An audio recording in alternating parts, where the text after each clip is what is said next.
All right, welcome back for our final game of the day where top teams G2 Esports and Vitality are squaring off. Gentlemen, any game with just one of these teams is always going to be a banger, but with both at the same time, that's going to be exciting. Sounds like a banger. Exactly. That's what I said. Yeah. You don't have any other words? Deficio? No. Come on, man. I'm just saying. I expect more. I'm excited, man. I just want to get into the game here. Dude, they're like one game separates these guys in the standings right now. Like they're chomping at the bit to get a little higher up there at the top. They absolutely want to. A barn burner. I need to teach you more words. G2, look, they were 0-2 last week. Let's talk about these guys. They got to bounce back.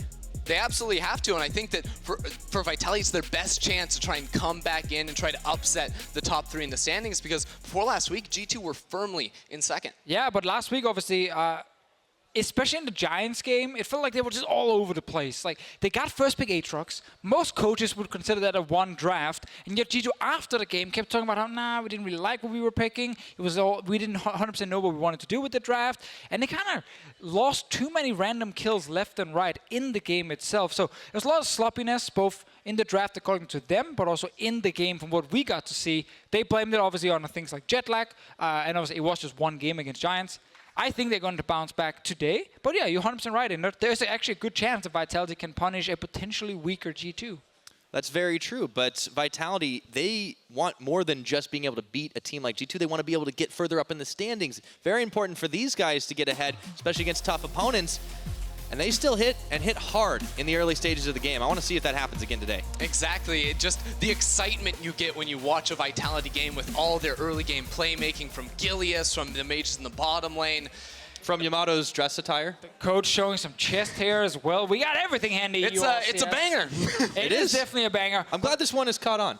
I mean, the thing about Vitality is now that it's less about Jiizuké, I'm not 100% sure if it's more exciting to watch them or it's just different in the way that it's bot lane playing crazy fun mages, it's top lane, Cabochard actually being a big carry on the team. I kind of do miss the Jiizuké that kind of ran over everyone in Spring Split, but I'm okay with the new Vitality as well. And no one's saying that Jiizuké is gone forever. He has had moments of brilliance even here in the Summer Split. It just hasn't been quite as consistent. But I love that you brought up those mages in the bottom lane, because it's not just Attila, it's also Hjärnan. Both of these players have gone almost exclusively for those mages. Yeah, there were a few bot lanes that saw the patch changes where the AD carries got nerfed and said, this is fantastic.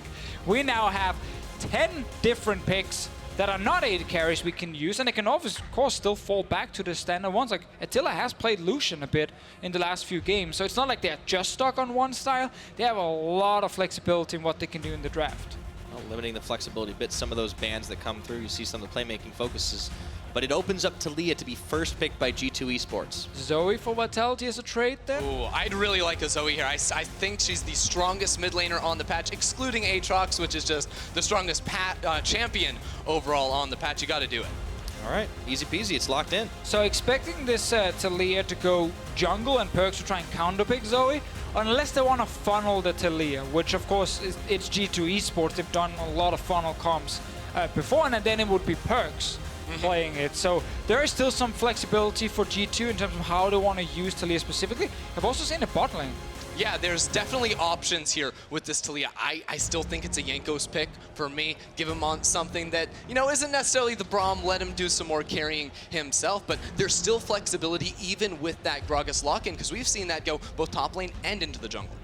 Something else we've seen too, PerkZ Yasuo will be an interesting one, but we're not going to see it just yet. Shen's locked in alongside the Gragas. So most likely we're looking at Shen support, Gragas top lane. I think the Trundle pick is something we see more and more when you get the early tank picks on the other side. A lot of it is, if it is a tank jungler, you get a big advantage in the 2v2 skirmish around mid lane, which is so important in the meta, because the Trundle obviously against the Gragas can work well. Right, and I think Gilius too, it's felt like for me, he's wanted to stay towards those spring style picks, like the Trundle. The Skarner's been another one that he's definitely gone for more often than not, but it was just last week that he was on that Trundle making so many early game plays and getting his team a massive advantage. Braum is interesting. I'm expecting it to be Jactroll and not a funnel comp from Vitality. And that Braum shield against things like Taliyah wall, a Gragas engage, can actually end up being very impactful if it comes to protecting a low mobility backline. Right, like back in 2017, the last time we really saw Gragas being played widely at Worlds, you know, Braum was a very strong pick because of that Unbreakable. So I do like that move in the draft. It's something I think we've seen a lot more teams doing recently. Now here's something I want to point out from last game, where we had the Aurelia that is now banned away, picked against the Zoe. G2 Esports have the same situation here, except for Aurelia being available, where they can draft an assassin or like some sort of bruiser that can actually try and kill the Zoe, because they have AP from the jungle, they have AP from top lane with Gragas. There's a lot of picks that I'm hearing rumors of from solo queue that can be used specifically against Zoe. Yeah, I personally am still a huge fan of the LeBlanc. I don't think we're going to see it today. It's been a while, but in that matchup against the Zoe, anything that can get on top of her and stay on top of her is a fantastic choice, like we saw in that last match from PerkZ. Here we get the Lucian again. Attila has actually been complaining.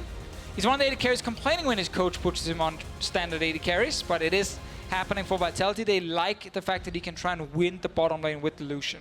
Ooh, the Brand. That's an NA special over there. If G2 were going to pick something up and bring it back from Rift Rivals, that was a champion that saw a fair amount of play in the first few weeks of the NA LCS and could fit the bill for a mage in the bot lane. Especially if they again want more AP damage to potentially set up a physical damage dealer in the mid lane. We still have to see what's happening with the last pick for PerkZ. All right, 20 seconds is going to separate it here. They'll have to get that final pick on the board. You mentioned some solo queue stuff, Deficio. What are you thinking? I think this might actually be a funnel here for G2. The smite is on PerkZ. This could be that funnel Taliyah you were talking about. There's still a lot of different options they can go towards. Because now with the Alistar, it's not Shen's support. Shen has to then go towards either the jungle in a funnel or go to the top lane. And in this case here, it is actually setting up to be Taliyah mid for PerkZ in a funnel draft. G2's going back to what's worked so often for them during the split.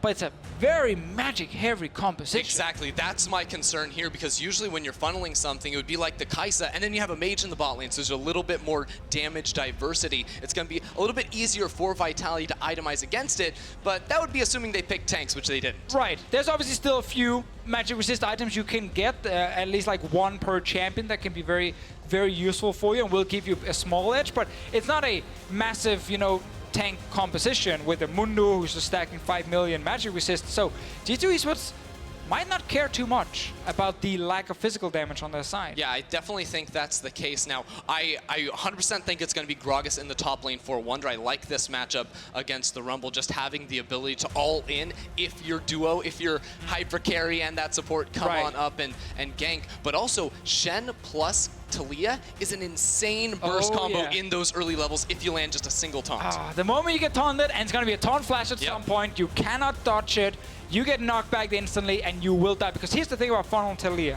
It is hard to execute, but that Taliyah will get so far ahead, and her burst damage, her ability to snowball a game, not only in the potential skirmish, but also with ulting to the side lanes, is probably the strongest, together with Kai'Sa, of all the funnel comps you can do.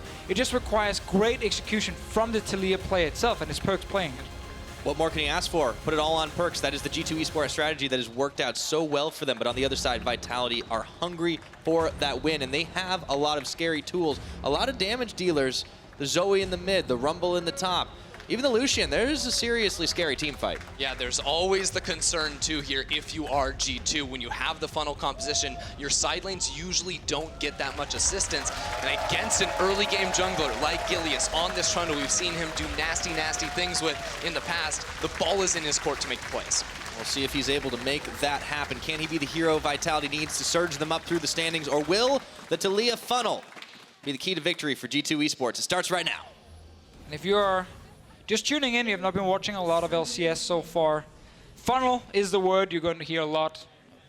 It simply means all the focus is on giving PerkZ the farm, giving him the gold. Jankos effectively is just next to him, and he's not going to take anything for himself. He's just here to provide safety and more farm for PerkZ. Exactly, and this is a strategy that actually goes all the way back to Twisted Treeline multiple years ago. Oh, you love that one. I love me some Twisted Treeline. Basically, the idea is you take two streams of income. That means minions in the mid lane and monsters in the jungle, and you have one player absorb both of that. That's why we're going to see PerkZ farming mid lane and then having Jankos leash him in the jungle. And I promise everyone, we will try not to overuse the word funnel.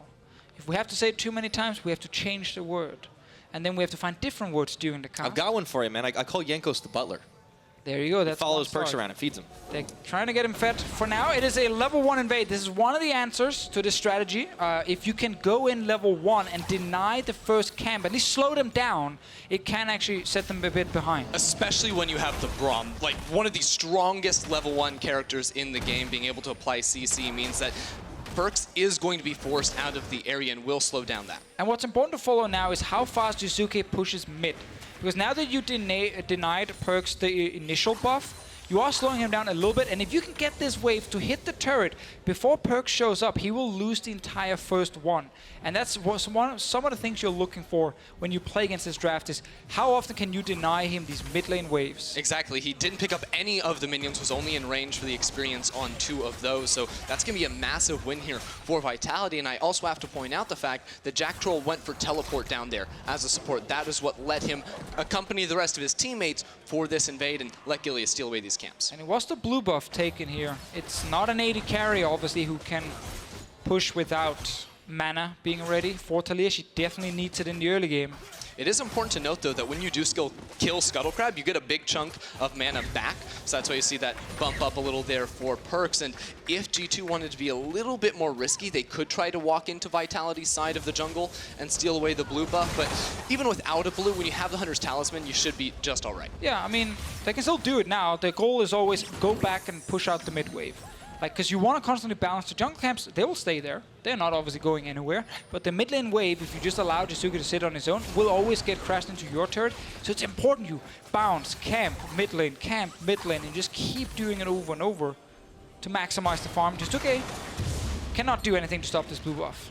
So the funnel rolls on for the time being. And, you know, while we're in this early game, not a whole lot of aggression, it's worth looking back to the standings, seeing where these two teams are, because they are very close to one another right now. G2 Esports and Vitality. Yes, there is a Fnatic separating them based on the results we saw earlier today, but that could all change very quickly. And you have to remember, for the entire league, this is the final game in the first round robin. So this is where the standings are going to be after every team has played every other team at least once. And with Vitality trying to punish G2's 0-2 week and get that momentum in their favor.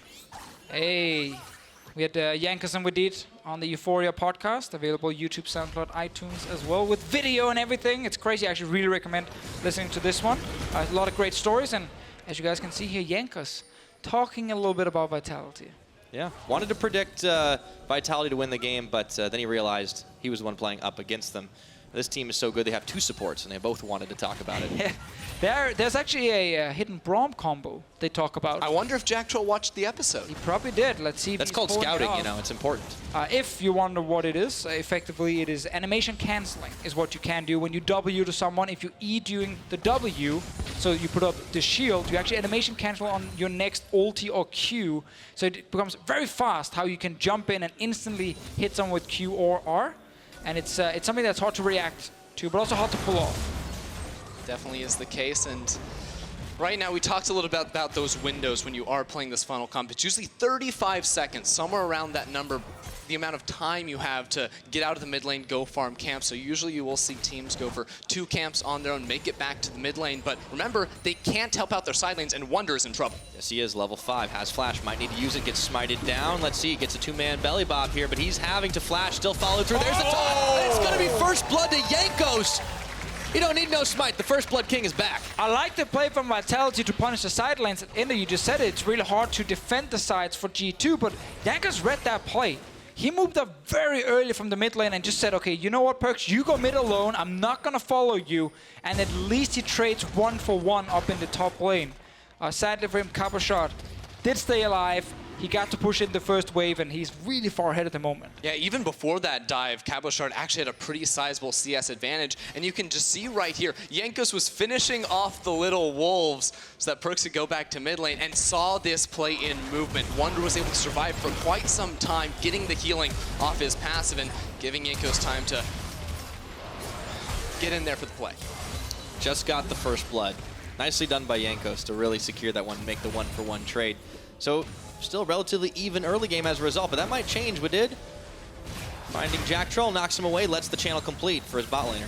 Successful defense there from Wadid, getting Hjarnan back to base. Instantly he can TP back, and that's another thing that's important here is a lot of teams try to punish both side lanes when they play against this strategy where it's all about feeding this mid laner. But in this case here, the bot lane is dead even on the side of G2. That's a win for them, because they don't care about their bot lane.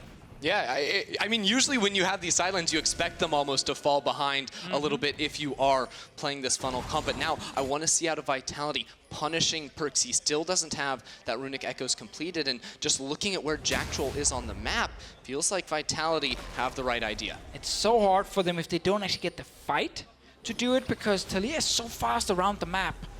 Of course, surfing next to the rocks here, as you keep seeing, and that movement speed increase makes it much faster for her to go between mid and camps compared to traditional AD carries again. So Taliyah just snowballs harder, I feel, than most other champions in this specific strategy. And Vitality, remember at level 1, they were the ones that invaded this side of the map. They stole away the blue buff. Gilius stuck around for some wolves as well to slow down this ramping up from PerkZ, but now they haven't been able to quite replicate that. I haven't seen Gilius counter-jungling any camps away, and it does definitely feel like it's slowed down on the side of Vitality. Yeah, they're never getting mid lane control because Taliyah is so fast at getting in and pushing out the wave, so that's why, again, we're kind of looking for a fight around it. If they want to try and shut down Taliyah, like, you have to utilize Gilius plus Jiizuké as a combo. Probably even need to move in someone like Cabochard or Jactroll to actually enforce the fight. But Vitality are very good at doing that. These are the guys that like to just randomly group 5 and shove down a tower when they can. They're a very proactive team, and let's see if they're able to execute on it. Jiizuké does find a ton of damage onto PerkZ. There's a Sleepy Trouble bubble, body block, flash, and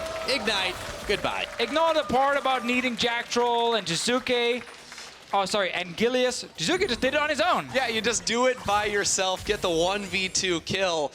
This is not the same Zoe we saw in our last game. This is one that is making the early plays, and I'm telling you, she is so good on this patch. Well, Jiizuké I think seems to be doing a little agrees. better now, too.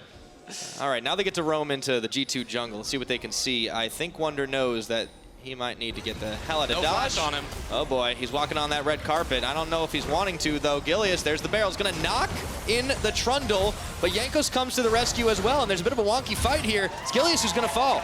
It's the second time in this top lane that Vitality have tried to make a play and haven't been able to execute Wunder nearly quickly enough. The assist there from Jankos, who ticked over to level 6, made that play, and pretty poorly there for Vitality. So this is such a big play from Jiizuké initially that is great for Vitality. It was the player we kind of said we miss Jiizuké of Springs, but the guy who could do things like this. What a great 1v1 play, or 1v2 even, against Jankos and PerkZ. But of course, Jankos got level 6 right after this and then went top to defend. Yeah, so unfortunate there for PerkZ too, because he was on no mana. He wanted to recall for his items, and Jankos stepped right out of the way of the paddle start. That was the difference there between PerkZ living and dying. You have a very good point, though. Zoe, pretty gross on the damage. I mean, literally sitting on Sork shoes and a Doran's ring and doing that much. That was a full combo, max range and everything. Ended up securing the kill. Wunder, meanwhile, is trying his best to get the farm he can. He has been the target. Vitality have looked towards top lane, not bot lane at all this game.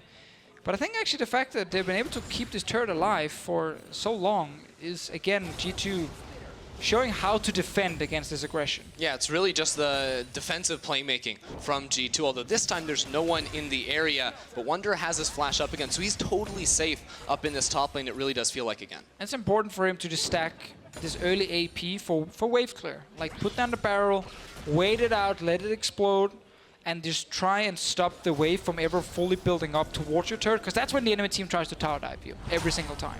Right, and it doesn't even matter if Wunder is falling behind in this lane for him, because when it comes to a team fight, PerkZ, Hjärnan, those are the guys that are going to be dealing all the damage for the squad. Wunder is here for the engagements, whereas Cabochard really does need to start building up those advantages more and more. Exactly, and that's also why we get to see Jankos and PerkZ leave the mid lane and hover towards top side.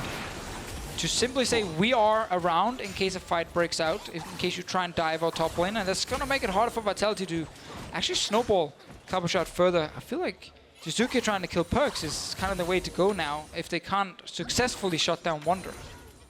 Absolutely. This is definitely looking a little bit rough for PerkZ trying to get that funnel on. Maybe they should have picked the Zoe and tried to do it on instead. Oh no, he's doing just fine at the moment.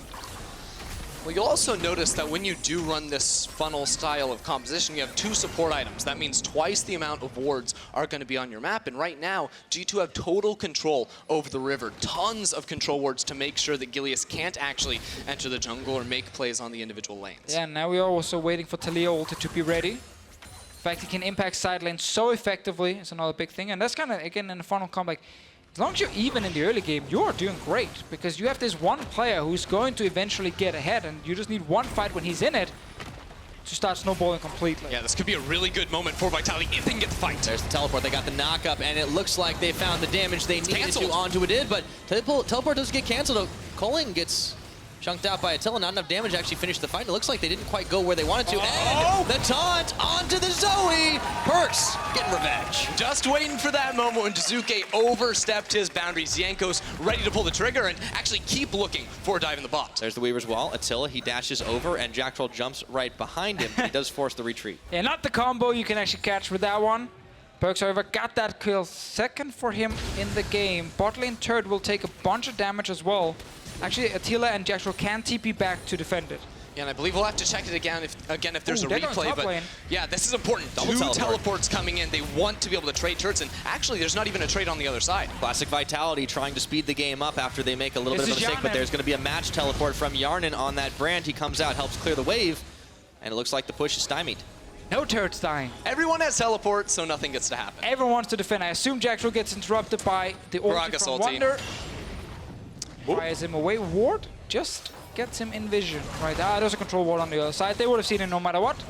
And that was going to be such a good team fight for Vitality because you have this Rumble with the Oblivion Orb, all of that early magic penetration to get that team fight damage in a tight corridor. But because of that play there from Wunder, it completely stopped Vitality's playmaking effort. One of those moments. You feel like, come on, I'm in the river.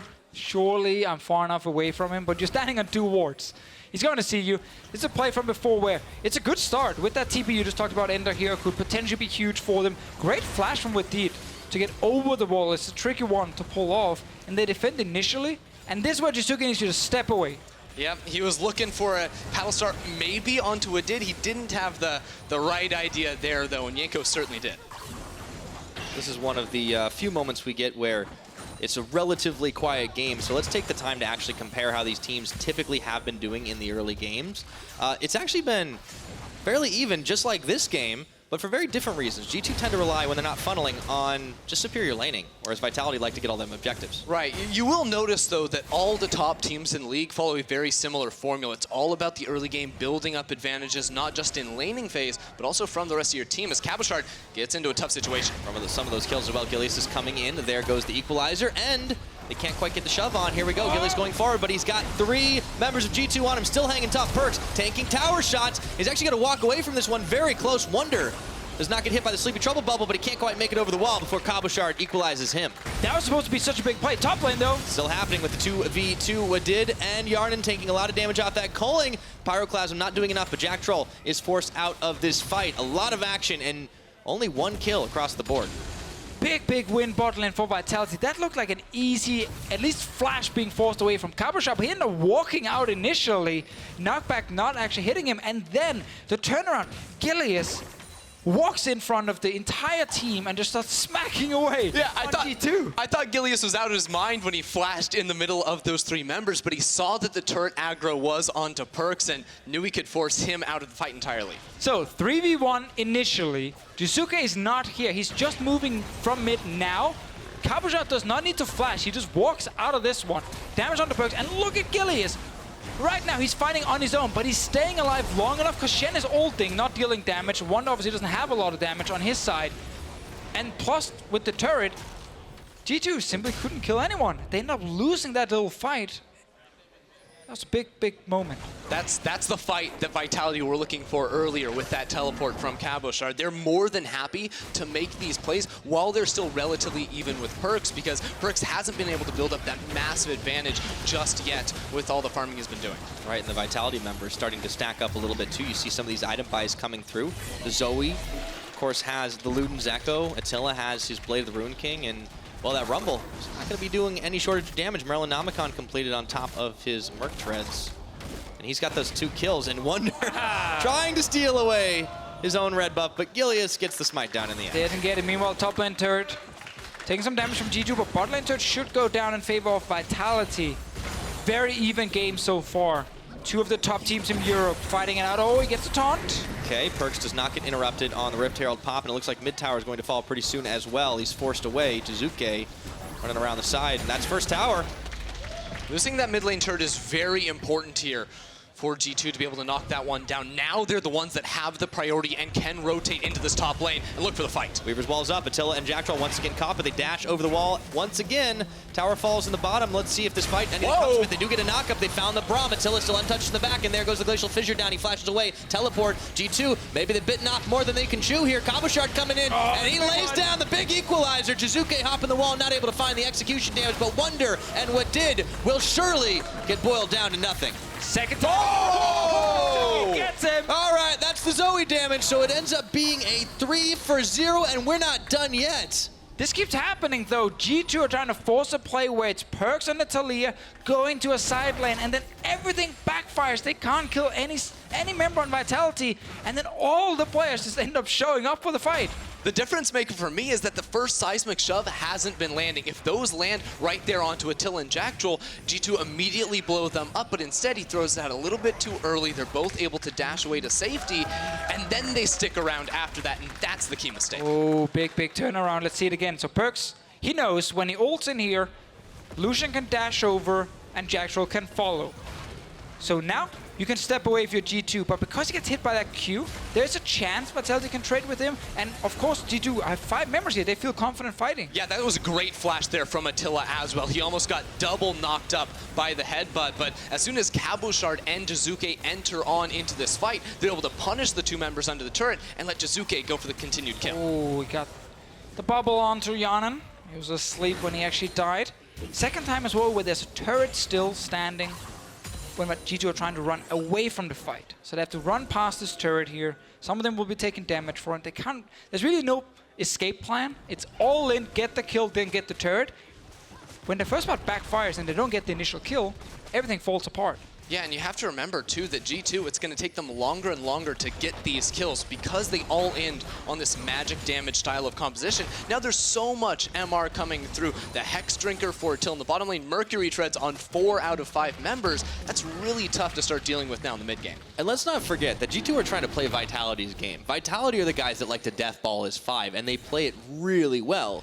So we know that they're going to be confident enough to take these team fights, and as a result, and here we are. Good lead for Vitality, even though G2 did manage to push down the turret in the top. But that really is the big thing for Vitality, how it's the individual mechanics that's actually keeping them, you know, in this game here, doing these fights. It's not making a great team call or anything to defend. It's actually just outplaying the initial engage and then turning it around. Just like that. Here we go. They do get the seismic shove, though. Cabochard gets knocked down to half his health. Pyroclasm not going to do nearly enough damage. Vitality still scattered as G2 are trying to get the chase down. Jiizuké does take a chunk out of Wadid's health bar. Turning around with that equalizer, PerkZ and Hjarnan. They're going to bring the Shen. Let's see. Cabochard's going to flash the wall. Not going to fall just yet. Here comes Attila and Jactroll. But down goes Gilius and Vitality. They were just a little too late to regroup. Yeah, Vitality thought they had the flank coming in with Attila and Jactroll, but there were just more members of G2 in the area. Still, though, looks like Vitality wants something. Now there's a calling on Jankos. He's going to tank almost all of it in the back. Jactroll, Attila still want to take this fight 2v3. And Wadid, where is he going? They spotted him on that control wall. Oh, no. So he should not be getting out, but can he make a big play here? He might be able to do it. Look at the rest of G2 nipping at the heels of Vitality. Cabochard a little bit low himself, and he can't quite land enough damage. Oh, Wadid does not want to go for that kill, but Jiizuké certainly does. Turn it around. Sleepy Trouble Bubble not going to land, and Cabochard, he's making sure that he's going to char Wadid down, but there's the flash, and he gets away. Oh, he actually flashed away from it. Cabochard did not get the kill. In the end, Wadid stays alive. That was another big engage. This game here, it's insane. Wadid actually just dodged every single harpoon in that fight, but you notice Vitality, they're trying to stall this one out to buy time for their duo lane. Their duo is so far away. They're trying to go for the flank inside this corridor because PerkZ and Hjarnan, the 2 carries, are singled off from the rest of the team, but they couldn't quite make the turnaround work because Wunder came in to save those. Also that Shen ulti from Jankos this time, saving PerkZ. Let's see what happens. We're out of the replay, so I'm instantly expecting another fight. Everything so far has been started by G2. It's been PerkZ on the Taliyah, jumping in with ult, and then all of his team trying to collapse with him.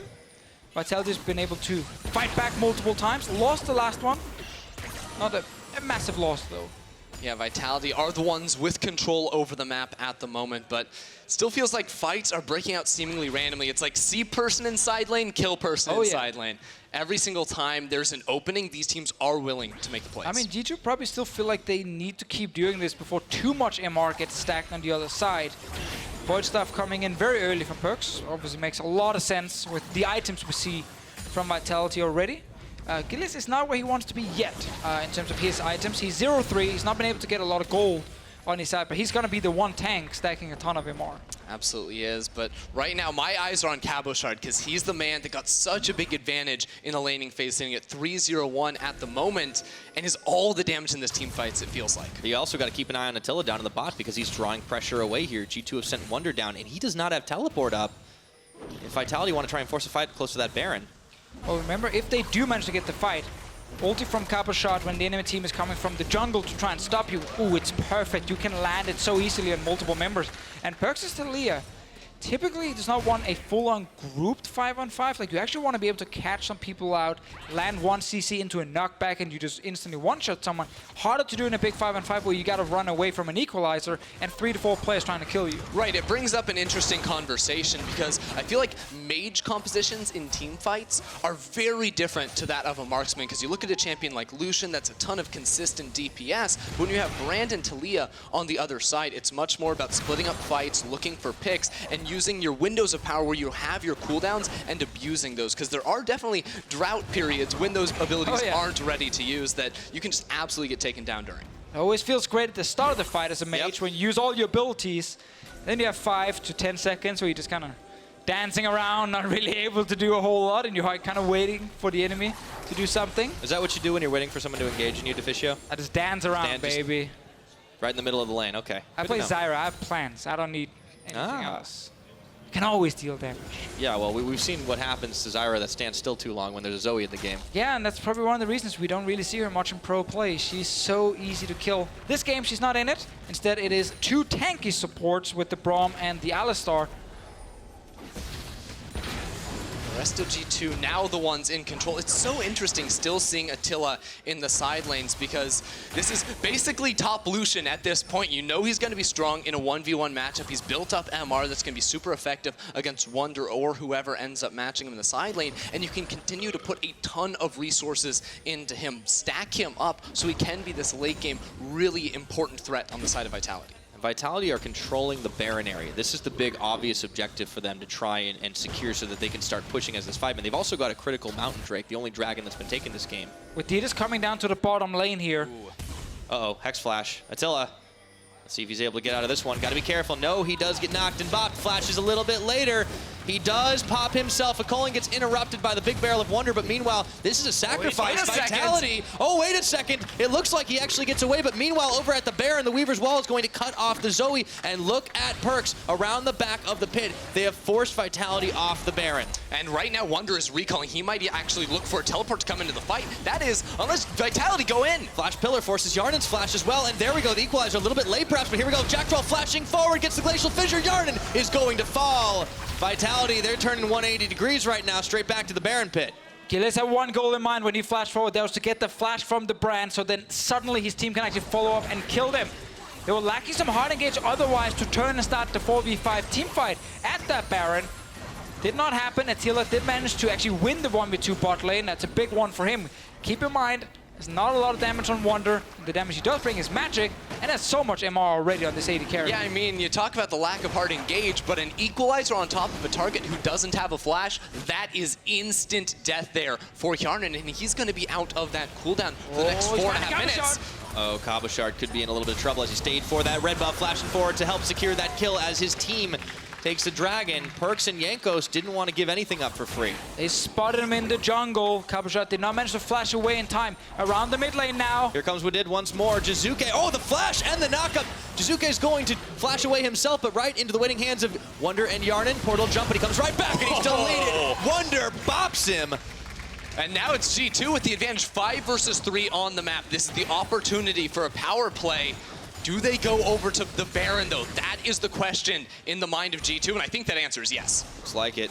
Gilius, Jactroll, Attila all in the area, but will they be able to contest or even heal G2 Esports off this Baron? Here it goes. 5 seconds on Cabochard. TP's ready. His ulti's ready as well. This is going to be a bit risky because he's going to join the fight as fast as possible. He's on his way now. Here comes Wadid. He gets stopped up by the Winter Spy, but the teleport's coming in. It will finish the channel. They do get the stun up. They do get the Glacial Fissure, and on top of it, they also throw down the Equalizer. Wadid is burning away, but I don't think Vitality have enough damage to finish the job here. Wunder goes in with the Shen shield. PerkZ gets an unstoppable kill, and all of a sudden, Vitality in full retreat, but they're melted through. Great shot calling from G2. They know we don't need to finish the Baron. Do not stand 5 men together against the Rumble. Instead, turn around and instantly look for the fight. Wadid is currently the MVP for me. Always finding the engages here. He even stayed alive during that entire fight. Yeah, I mean, he perfectly set it up right there on the flank to wait until Vitality walked too far forward inside this tight choke point. Even though Vitality, they got the ultimates down that they wanted. They layered Braum on top of Equalizer, but it wasn't enough. The damage of PerkZ and Hjärnan in this fight was just too much. Also, Wunder getting on to Attila in the back line. He forced that flash earlier from the fight in the bot lane. Managed to get him back into a Brand ulti that's flying around between 5 players or 4 players on Vitality side. We're right back into the action. Though Baron has started another TP coming. Okay, Blast Cone pops. No chance for Jiizuké to use that to get over the wall here. Baron's already down half health, and Jiizuké trying to harass, push them off for just a second. This could be tense, but the barrel is going to separate. Jiizuké a little bit late to try and get that last second paddle star, but will G2 be able to get out of dodge with the Baron buff in tow? Not what did. Attila shuts him down. Looks to go over that wall, but he decides better of it for the time being. Vitality still trying to run. They really wanted to keep this one going. They're looking for the picks on the back end of it, but G2, with Wadid sacrificing himself, were able to escape. You're not getting anything for free in this game here. Whenever you go for any sort of objective, there is suddenly 5 players from the other team just around ready to fight. Here for Vitality, did not manage to get in range to actually stop the Baron. Look for the fight right after and only got Wadid. Can they get anything else? There's a red buff. Not exactly the trade you want to get. No, but not wasting any time. Vitality looked to try and set up maybe a bait brush here, but it's not going to happen. This game has been so incredibly close from the get-go. Yeah, this is 4v5 in case Vitality can actually get the fight.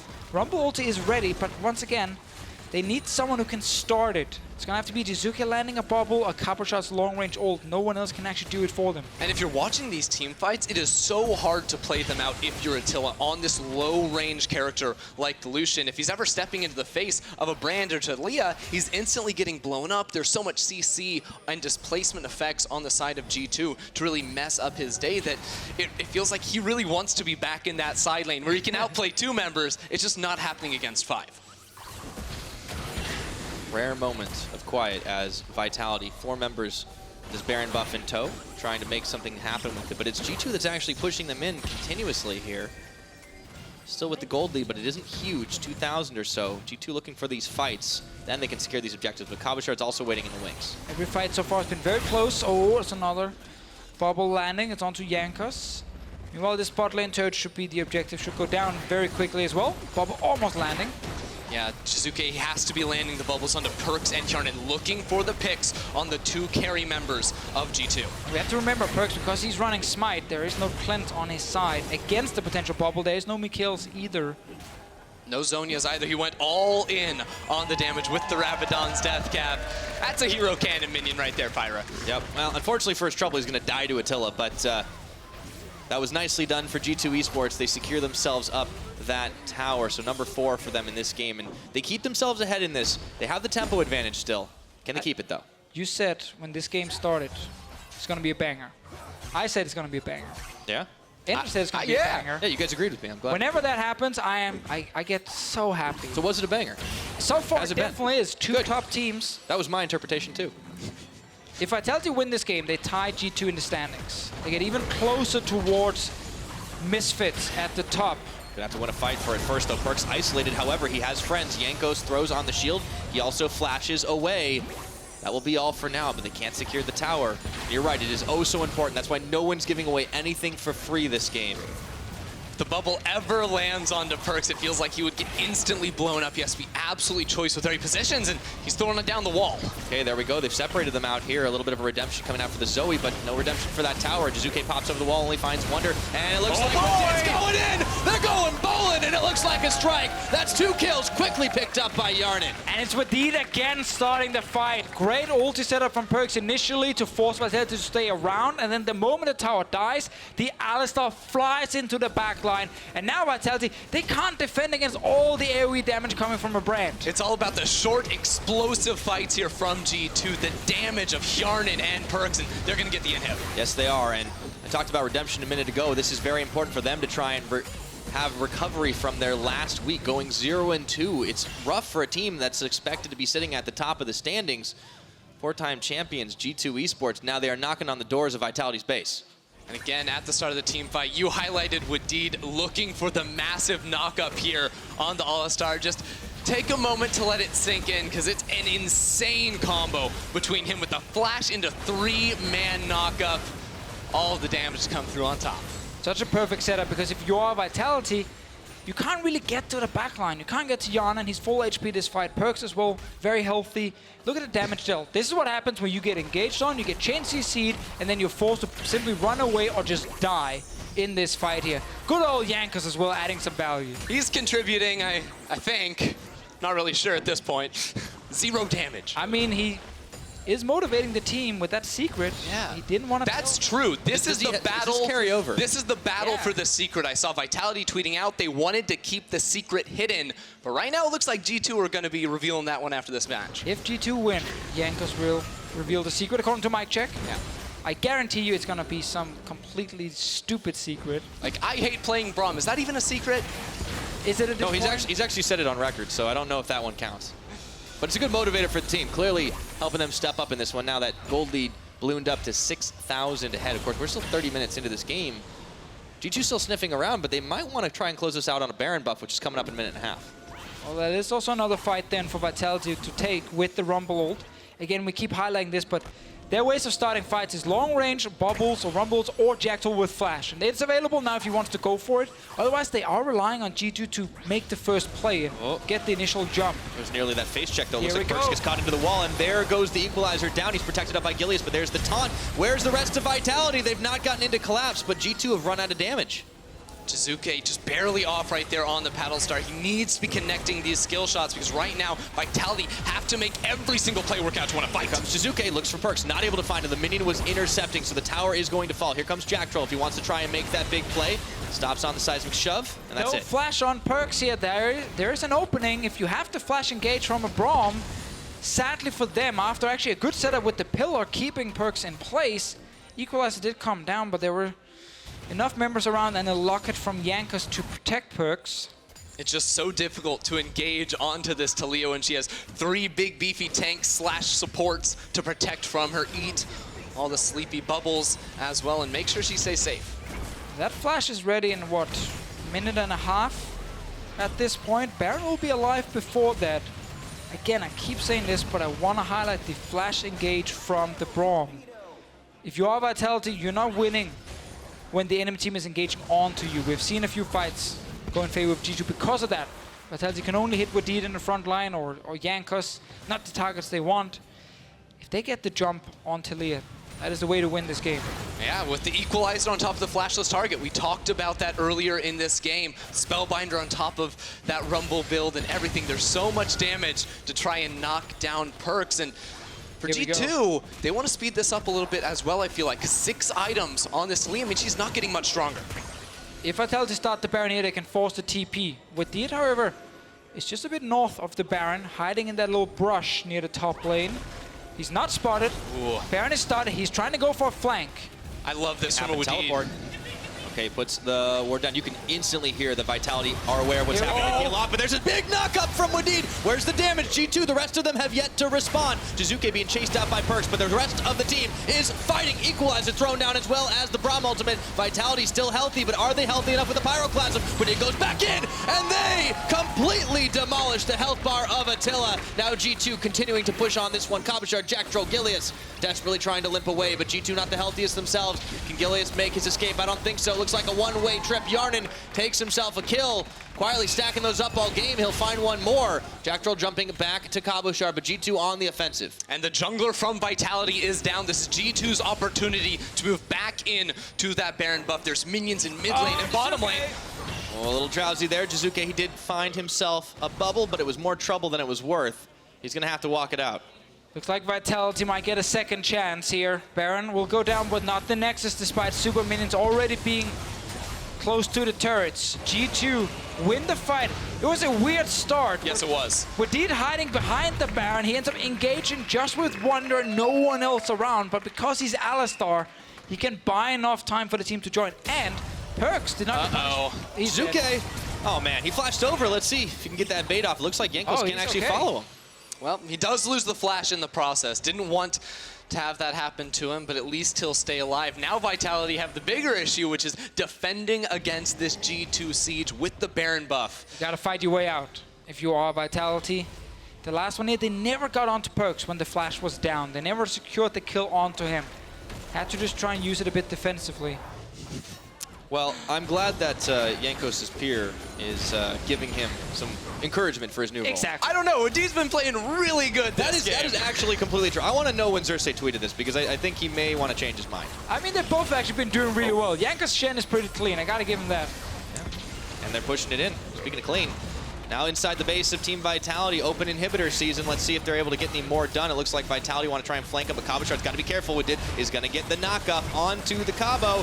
And the taunt, they've taken down the Braum. Jactroll not going to get that Braum ultimate out this time around. Wadid is getting burned, and the culling comes through, but he flashes away. Jiizuké now targeted out by three members of G2, and PerkZ gets a dominating kill on his opposite number, and the fight keeps going. G2 just keeps winning these fights here. They're playing him so well. It's always Wadid starting the fight, and then he gets the follow-up from his carries here. They look straight for the Nexus. Looks like that's all they need to take. Still some long death timers. Gilius, Attila, Cabochard trying to hang on, but that's going to be one tower falling. Wunder doesn't care about tower shots. He bowls right on forward. Rest of Vitality scattered, not able to find anything in this one. Still more damage taken on this tower. Wunder forcing back Attila. It's a dance back and forth, but there just isn't any damage on the Vitality side. G2, they see the win in their eyes after an 0-2 week, looking for redemption, but looking for kills before all said and done. Hjarnan's gonna take a godlike kill as Jactroll comes back up, only to wave goodbye to this game. G2 Esports open their week 5 with a victory over Vitality. That was a banger, Pyra. I can 100% sign off on that. Almost 40 minutes on the timer, but it's G2 with the funneled Taliyah that came out on top. Yes, and it looked tense for a little bit of that. I was a little bit concerned when Vitality were going into the jungle, keeping PerkZ down, when he got 1v1'd in the mid lane by Jiizuké, but G2 Esports, no need to panic. They just turn it right back around. Yeah, Vitality put up an incredible fight to try and stop that. Jiizuké performing so well in that middle lane. But when all was said and done, the setup in the team fights from Wadid, always seeming to find the flank and find the multi-man knockup, was really the difference maker for me in this match. Yeah, it seemed like at a certain point, Vitality weren't necessarily able to stack up the ultimates in the way they would have liked because G2 were forcing their hand, forcing the fights wherever they wanted. And it seemed like this game was all about who had the tempo. Yeah, it absolutely was, and you saw multiple moments in that game where Attila would go into a side lane and try to outplay, try to build up an advantage for their team, but then G2 would just group up and force these explosive team fights where they had all the burst damage from this massive PerkZ in the mid lane. That's the thing, you look at Taliyah and you're kind of like, okay, so, you know, it's a champion that creates terrain, that can move around the map really fast. I don't think burst as much, and then at that point he just like chucks a rock at Jiizuké's head and he just dies. Like, okay, it works. It's like the funnel Taliyah works. You don't need to throw another rock if you actually just one-shot someone with that damage. Yeah, kill 2 carries with 1 stone. Yeah, that's, well, not anymore because it's only single target. Yeah. It works for paddle stars, but unfortunately for Jiizuké, he didn't find nearly enough of those. He was doing well. I do want to give some credit to Jiizuké this game because this wasn't the Jiizuké getting bodied in lane that we'd seen occasionally out of the Vitality squad in the Summer Split. He's not quite at the level where he's going to be solo carrying at this point. I don't know, man. He's playing better. He was pulling off some 1v2s in the mid lane, right? You saw that solo kill onto PerkZ. That was very impressive out of him. just felt like the team-wide effort was more solidified on the side of G2. They definitely took their time after that 0-2 week to prepare, come back stronger, and really have a fantastic game plan. It was definitely a bummer for Vitality, but G2 certainly looking like the better team on the day. Now, we've got PerkZ, Hjarnan, and Wadid fighting to secure that player of the game vote. So be sure to let us know who you think should win it at LOL Esports on Twitter.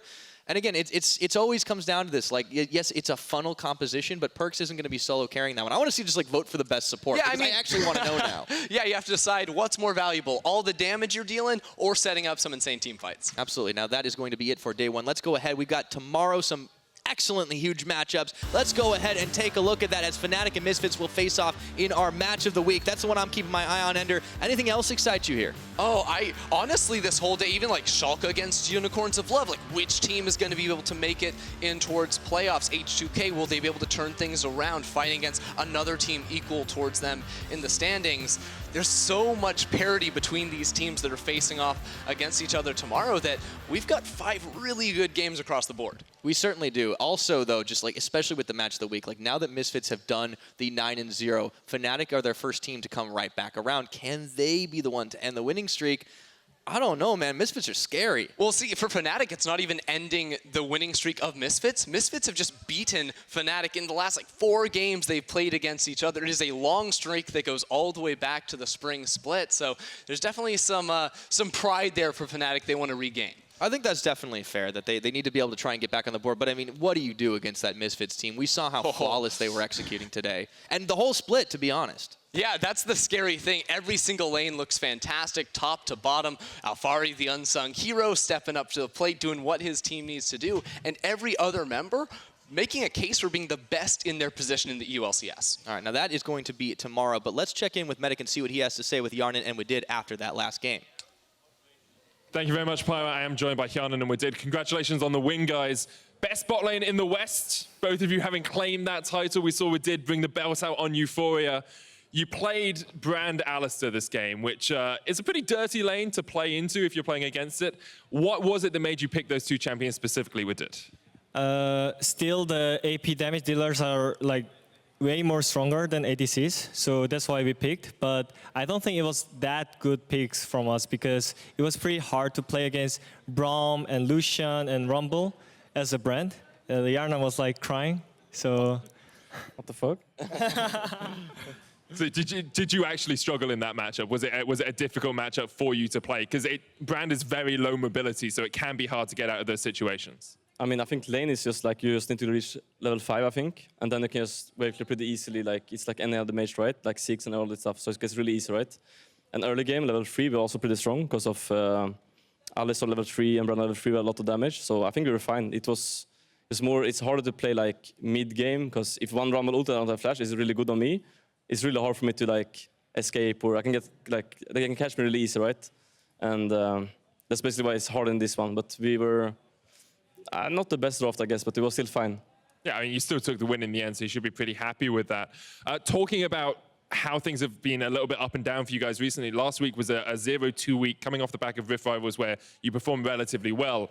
What was it about you as a team that meant that you weren't able to take the wins last week? Personally, like, everything was bad at that week, and then right now it's like we are just stable a bit around our team and just practice-wise. And then right now it's like getting stable, but still like really struggling. We are just still really struggling compared to like early season. So we still should look for stabilize a bit around scrims and solo queue and sleep schedule, but it's getting better for sure. Right, can I push you guys just a little bit? We hear often people struggling in the mid portion of the season, that things aren't the same as they were at the early portion. What is it specifically that you guys actually struggle with when it comes to getting through this sort of mid-season dip? I mean, for us, like Rift Rivals, first of all, I got sick, so we had really bad practice there. So we had like 1 week that was like really, really bad. And then we came back home, and then Jankos was sick, so we had like 2 weeks of like kind of tilting practices where we like, it just felt like we went back a bit in our like strategies and how we play the game. And right now it just feels like everybody is healthy again and nobody is sick, and our like sleep schedules are like more on point. We don't like wake up at 6 in the night and stuff like that, you know, from the Rift Rivals. So, I mean, it's I don't know. It feels like it's going to the right direction now again, at least. Kind of just needed that reset after coming back from NA, which is understandable, you know, playing on 60 ping, a lot of lag over there. Anyway, on a happier note, you did get player of the game that game. Congratulations. 50% of the vote on Alistar. Finally. Oh. I feel like I played so bad, but still I can get the player of the series. That's pretty cool, but... Basically, you're saying the rest of your team played worse than you did in that game then, if you think you played really badly. Thank you guys. Please keep voting me. Like, support love is so boring. Like, I'm so sad. Like, when I played Rakan, like, I was played so perfectly, but still you guys like picking PerkZ to being a Finalizing. Like, I just can't believe it. He's just doing nothing. I'm just like comboing so well. But please, like, please vote me. Please. Thank you. And on that note, we're going to hand it over to the post-game lobby. Thank you very much, Wadid and Hjärnan. Guys, take it away.